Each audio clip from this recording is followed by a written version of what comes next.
What does it mean for a scholar's body to become a battlefield?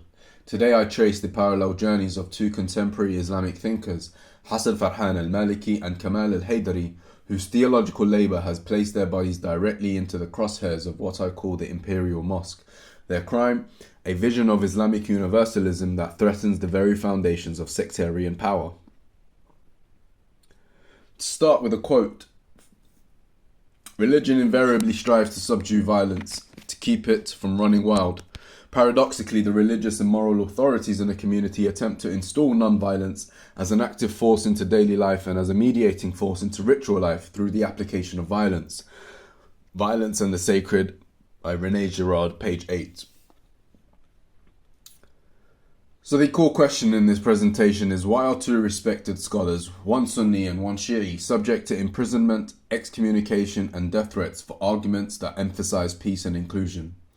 I argue that al-Maliki and al-Haydari are persecuted not despite their universalism, but because of it. Their theologies of non-aggression and soteriological inclusivism directly dismantle the political economy of sectarian war and the ecologies of religious exclusion upon which regional powers depend. Their bodies become abject or marked for disposal precisely because their ideas threaten the imperial order. By political economy of sectarian war, I mean how regimes profit, both politically and economically, from maintaining sectarian division. By ecologies of religious exclusion, I refer to the way certain bodies are systematically marked as outside the bounds of moral consideration, as other, as disposable. Both scholars challenge these systems at their theological root, and for this, their bodies are placed on the line. To start with, Hassan Farhan al-Maliki is a Saudi Sunni scholar, former university professor and a student of Bin Baz at one point, who's been in prison since 2017 without trial. His method is a contextualist, historicist reading of Salafi foundational text. His radical idea is what I've termed the Islamic non-aggression principle. Through philological analysis of Quran 5:2, al-Maliki establishes a binary, taqwa versus udwan, or piety versus aggression. If taqwa is the highest expression of faith and it is definitionally opposed to aggression, udwan, then genuine piety prohibits all forms of unprovoked aggression, including theological aggression or takfir, excommunication, and physical violence against non-combatants. This destabilizes the ideological borders by removing religious justification for sectarian excommunication.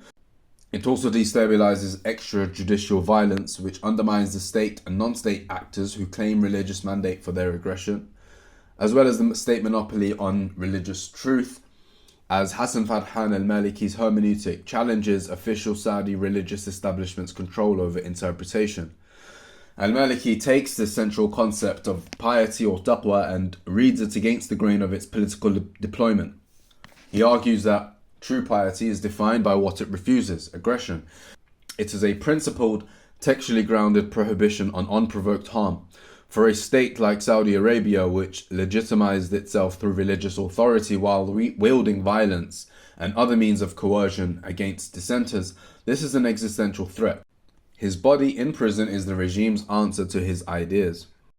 Moving on now to Kamal al-Haydari, who is an Iraqi-born, Iranian-based Shi'i marja or source of emulation, marginalized by the Shi'i religious establishment in Iran. His method is a rationalist or aqli critique of Imami historiography and theology, and his radical idea is the soteriological inclusivism. The premise of Kamal al-Haydari's argument is divine justice is absolute and non-negotiable in Shi'i theology. So if God is perfectly just, he cannot condemn sincere, righteous individuals simply because they were born outside the Shi'i tradition, a matter of historical accident and not moral choice. Kamal al-Haydari concludes then that it is permissible to follow, quote, any religion or sect from Buddhism to Confucianism if one has a religious proof for it. So this destabilizes the theological borders by severing the necessary link between sectarian identity and eternal salvation, as well as clerical authority, which undermines the jurist's role as exclusive gatekeeper of truth and redemption.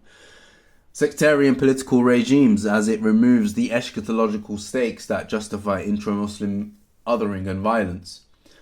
Kamal al-Haydari utilizes Shi'ism's own rationalist tradition against its exclusivist conclusions.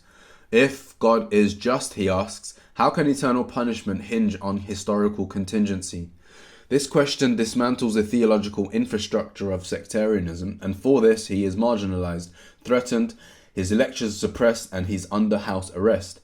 His house arrest mirrors al-Maliki's imprisonment, as both are rendered abject by the orders that they challenge.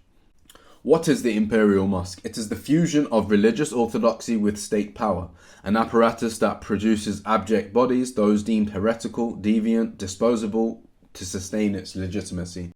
And it operates through legal regimes such as blasphemy laws, anti-terror legislation, through clerical machinery such as excommunication or fatwas of exclusion, through digital infrastructure such as surveillance, content removal, algorithmic suppression, and the social production of sectarian identity and hostility. While al-Maliki attacks the political infrastructure of sectarianism by removing religious justification for aggression and takfir, al-Haydari attacks the eschatological infrastructure of sectarianism by opening salvation beyond sectarian borders. They both articulate a decolonial Islamic framework from within their tradition. They both refuse the genocidal logic that casts the other as eternally damned or inherently hostile. And they both generate a resistant life world, an alternative way of being Muslim that is not dependent on exclusion. Together, these two thinkers target the pillars of what I term the Imperial Mosque, that fusion of religious orthodoxy and state power that sustain itself through the production of disposable bodies. Al-Maliki dismantles the justification for violence, al-Haydari dismantles the justification for eternal othering. Their work is not a rejection of tradition but a radical reclaiming of its universalist potential, and for this their bodies are marked. So Hassan Farhan al-Maliki has been in prison since 2017 incommunicado, tortured according to reports. His body is physically contained. Al-Haydari has been under house arrest for many years. He's been marginalized, his lectures have been banned, his access to platforms restricted, and his body is socially and professionally contained.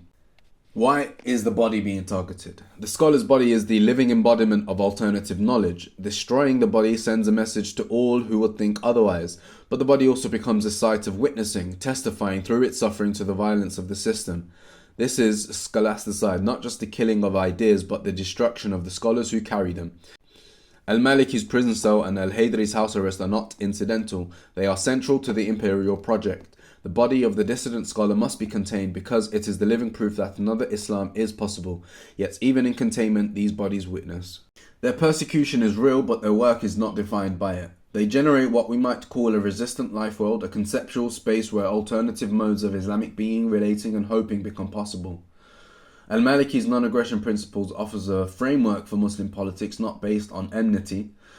Al-Haydari's soteriological inclusivism offers a framework for Muslim identity not based on exclusive salvation. Their work imagines futures beyond sectarian fragmentation, state-controlled religion, genocidal logic of othering, building a future on ethical obligations across differences, recognition of shared humanity, and the possibility of pluralism within and beyond Islam. Let's not reduce them to victims. Their work is not merely a response to persecution, it is a positive vision. They are building, even from prison and house arrest, resistant life worlds, where Muslims can imagine themselves and others differently. This is decolonialism in action, generating alternatives from within the tradition itself. Al-Maliki and al-Haydari are persecuted for their universalist theologies. Their ideas dismantle the political economy of sectarian war and the ecologies of exclusion. Their bodies become abject under the imperial order, yet their thought generates resistant lifeforms and alternative futures. So there's three main takeaways. One being, contemporary Islam's future is being fought between exclusive and inclusive orthodoxies. Theological ijtihad is a vital terrain for resisting imperial systems of domination. And finally, even under conditions of extreme violence, scholars generate frameworks for coexistence, justice and pluralism. Their bodies on the line remind us that ideas have weight, that theology is never merely academic, that the struggle for a more just world includes the struggle for a more inclusive Islam, and from prison cells and house arrest, from the margins where abject bodies are cast, new futures are being born. I conclude with this. Al-Maliki and al-Haydari show us that the fight for Islam's future is perhaps not between tradition and modernity, but between theologies of domination and theologies of coexistence. Their bodies bear the cost of this fight, but their ideas offer the compass for a different kind of world. We ignore them at our peril. Thank you for your attention and for holding space for these scholars and their ideas. I'm eager to hear your thoughts, questions and critiques. I look forward to our discussion.